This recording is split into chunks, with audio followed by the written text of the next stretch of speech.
안녕하세요. 건강한 삶을 위한 지혜를 나누는 곳 건강일보입니다. 여러분, 혹시 식초하면 어떤 이미지가 떠오르시나요? 새콤달콤한 맛으로 입맛을 돋우고 음식의 잡내를 없애주는 마법 같은 조미료, 혹은 피로회복 혈당 조절에 도움을 주는 건강식품으로 알고 계실 겁니다. 실제로 식초는 수천 년 전부터 인류의 건강을 지켜온 신비로운 식품으로 여겨져 왔죠. 하지만 우리 몸에 이로운 식초도 누구에게나 다 좋은 것은 아닙니다. 특히 60대 이상 시니어 분들이라면 오늘 제가 말씀드릴 내용에 귀 기울여 주셔야 합니다. 무심코 마셨다가는 건강에 독이 될 수도 있는 식초의 충격적인 진실을 파헤쳐 보겠습니다. 제1부 식초, 당신의 건강을 위협하는 숨겨진 적. 식초가 우리 몸에 해로운 영향을 미칠 수 있다는 사실 믿기 어려우시죠? 하지만 이는 엄연한 과학적 사실입니다. 식초는 강한 산성을 띠고 있습니다. 이 산성이 우리 몸에 들어와 특정 질환을 가진 분들에게는 치명적인 결과를 초래할 수 있습니다. 1. 위장 질환을 앓고 있다면 위염, 위궤양을 악화시키는 위험물질. 우리 속을 편안하게 해주는 줄 알았던 식초가 오히려 위장에 불을 지를 수 있다는 사실 알고 계셨나요? 60대 이상 시니어 분들 중에는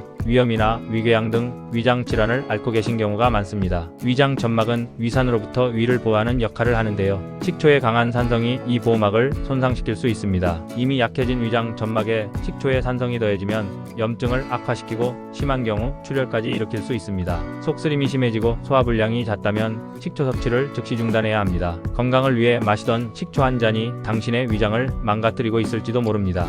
2. 역류성 식도염의 주범, 식초의 역류 본능. 가슴이 타는 듯한 통증, 신물이 올라오는 불쾌함. 역류성 식도염을 겪어보신 분들은 이 고통을 잘 아실 겁니다. 위식도 역류 질환은 위산이 식도로 역류하면서 식도 점막에 염증을 일으키는 질환입니다. 그런데 식초를 마시면 위장의 산도가 더욱 높아지고 이로 인해 위산 역류 증상이 더욱 심해질 수 있습니다. 식초의 강한 산성은 위와 식도 사이의 괄약근을 자극하여 괄약근의 기능을 약화시키고 이는 곧 위산 역류를 부추기는 결과를 낳습니다. 식후에 식초를 마시는 습관은 역류성 식도염을 만성으로 만들 수 있는 매우 위험한 행동입니다. 3. 뼈 건강의 적, 골다공증을 가속화시키는 산성체질. 60대 이상 시니어 분들에게 골다공증은 피할 수 없는 건강 문제입니다. 뼈가 약해지고 쉽게 부러지는 골다공증은 삶의 질을 크게 떨어뜨리죠. 그런데 식초가 뼈 건강에 해로운 영향을 미칠 수 있다는 사실 알고 계셨나요? 우리 몸은 혈액의 pH 산도를 일정하게 유지하려는 성질이 있습니다. 그런데 식초를 과도하게 섭취하면 몸이 산성화되고 이를 중화하기 위해 뼈에 저장된 칼슘을 끌어다 쓰게 됩니다. 즉 식초가 뼈 속 칼슘을 빼내가는 셈이죠.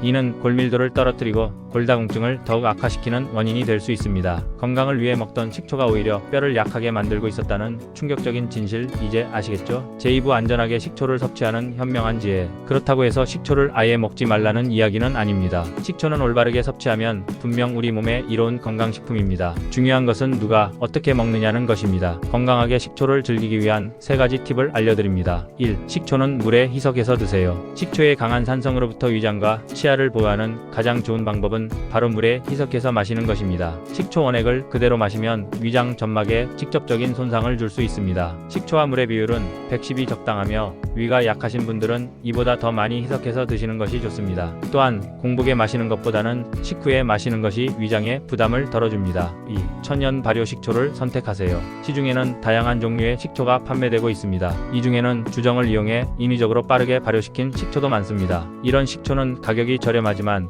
건강에 이로운 유기산이나 영양 성분이 부족합니다. 반면 과일이나 곡물을 장기간 자연 발효시켜 만든 천연 발효 식초는 유익한 성분이 풍부하고 위장에도 부담이 적습니다. 약간 비싸더라도 건강을 생각한다면 천연 발효 식초를 선택하는 지혜가 필요합니다. 3. 식초 섭취 후에는 입을 헹구세요. 식초의 강한 산성은 치아 표면의 범랑질을 부식시킬 수 있습니다. 범랑질이 손상되면 치아가 시리고 충치가 생기기 쉽습니다. 따라서 식초를 마신 후에는 반드시 물로 입을 헹구는 습관을 들이는 것이 좋습니다. 마시는 빨대를 사용하는 것도 치아에 직접 닿는 것을 막는 좋은 방법입니다. 제3부 식초, 이제는 아는 만큼 건강해집니다. 오늘 저는 여러분께 식초의 충격적인 진실과 그럼에도 불구하고 건강하게 식초를 섭취하는 방법을 알려드렸습니다. 어떤 식품이든 완벽하게 좋거나 나쁜 것은 없습니다. 중요한 것은 내 몸 상태를 정확히 파악하고 그에 맞는 올바른 섭취 방법을 아는 것입니다. 위염, 위궤양, 역류성 식도염을 앓고